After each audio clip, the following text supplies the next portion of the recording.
free speech is like air. You don't know how vital it is until you lose it. We remind America why we should fight to preserve free speech in tonight's preamble. Joe Biden rushed to Buffalo, New York after a crazed left-wing racist opened fire, killing 10 people and injuring several others. However, Biden's corrupt and racist administration was nowhere to be found when a black supremacist claimed multiple shooting victims in New York subways. Joe Biden didn't drop everything to console victims of a black nationalist by the name of Darrell Brooks. Brooks jumped in a vehicle, ran over more than 60 people, killing 6 of them, at a Christmas parade in Waukesha, Wisconsin. On social media posts, Brooks called for violence against white people and claimed Hitler was right to kill Jews. When called on Biden's selective outrage and priorities, his new brain, Karine Jean-Pierre, fumbled and stumbled to excuse Biden's actions. The president told my colleague Jeremy Diamond on Friday, when he asked if the administration should have acted sooner on baby formula shortage, if we'd been better mind readers, I guess we could have. This doesn't seem like a situation that would have required mind reading. As you know, the recalls date back to February. I believe Politico reported months ago that the FDA was first. Okay, that was the wrong soundbite. They were talking about baby formula there, but just trust me, folks, she had no good answer why he didn't go to Waukesha, just saying he's been to lots of places.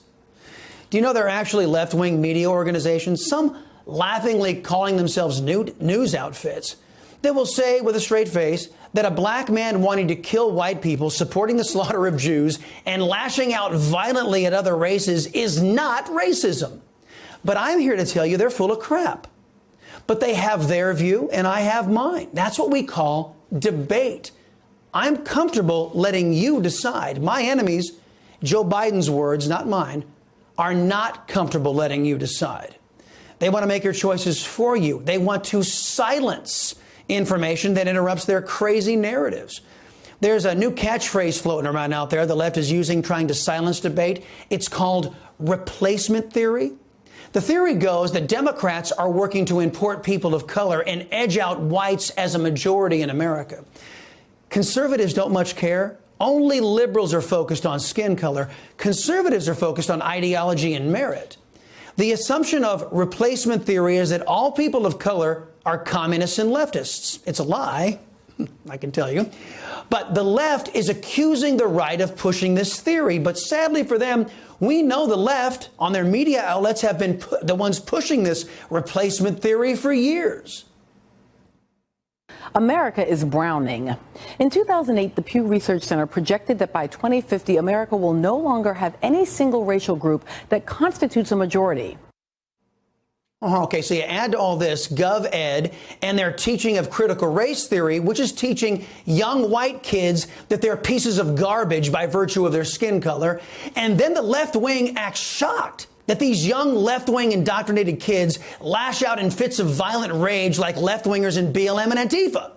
Just look at the role models our children have these days. Here's the leader of the Democrats in the Senate calling for violence against those with whom he politically disagrees.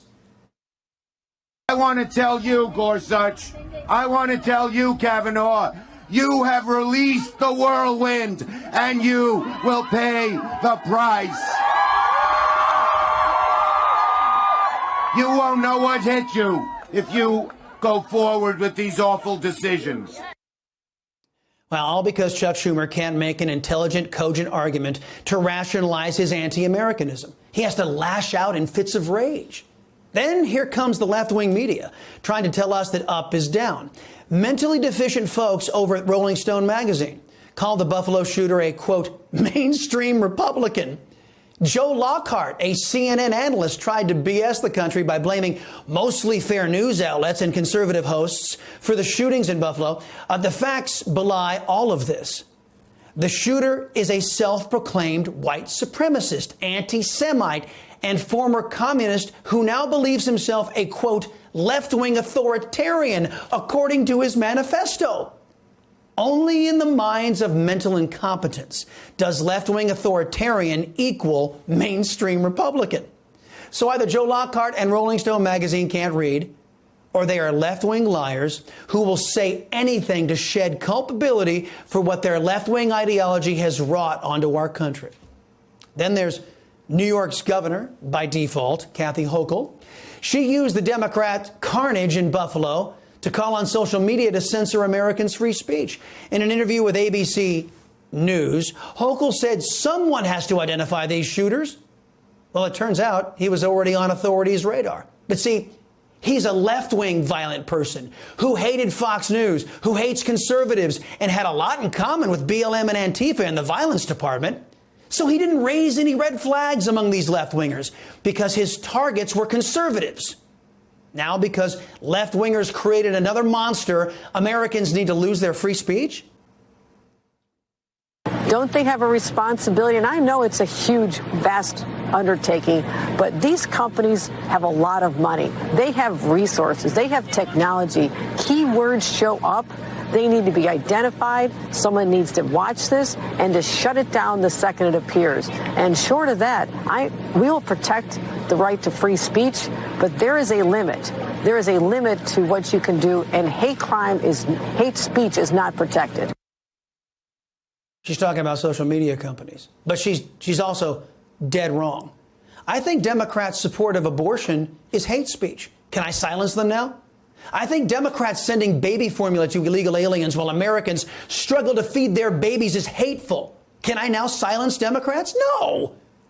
Democrats love slaughtering children in the womb. I disagree with their values, but they have the right to hold those opinions and voice them. In fact, they're out there in celebration of the First Amendment in the streets this week, supporting the slaughter of babies in the womb. Some of them are breaking the law and doing so at Supreme Court justices' houses.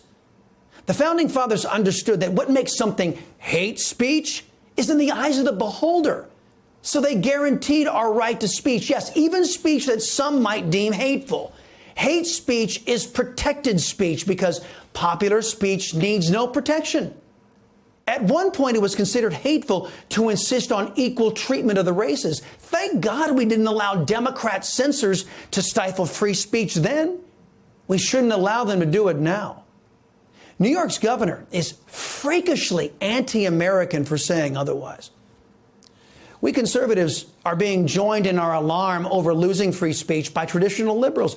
Bill Maher calling out the Democrats' Ministry of Truth on his program this weekend. Disinformation Governance Board, yes, they're right to compare this to Orwell and the Ministry of Truth. It's exactly what it sounds like. Now, when they first explained it, they mentioned two things that they were going to go after.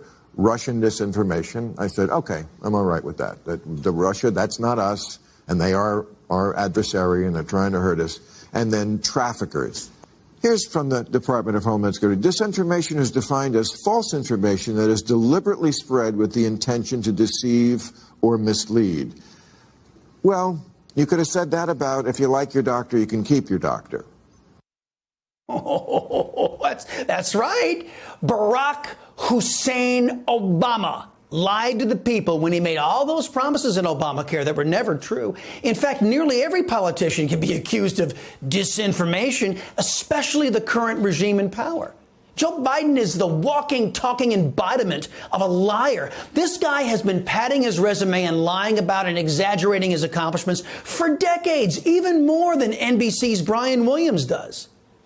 But we all know that the Disinformation Board will not silence Democrats who lie to the American people. The Disinformation Board will join the biased press in declaring all opposition to left-wing treachery as, quote, disinformation, the same way they did with the Hunter Biden laptop, Trump-Russia collusion, and the Democrats' lies about Obamacare. When a friend and an enemy are telling you the same thing, it's likely true. Both your liberty-loving Latino here and Bill Maher are telling you the same thing. Free speech is under attack by the anti-American left. I make my living off of free speech. But guess what? So do you. Americans rely on the free exchange of ideas and perspectives to make choices about their careers, their future, their child's well-being. If differing perspectives are shut down, like they were in the China virus pandemic, your livelihood and your family's very lives could be at risk. The modern-day Democrat Party is made up of Stalin-esque dictators who no longer tolerate dissension. It's time our people rose up to defend our rights, including our right of free speech. And we must do so now, before we lose those rights.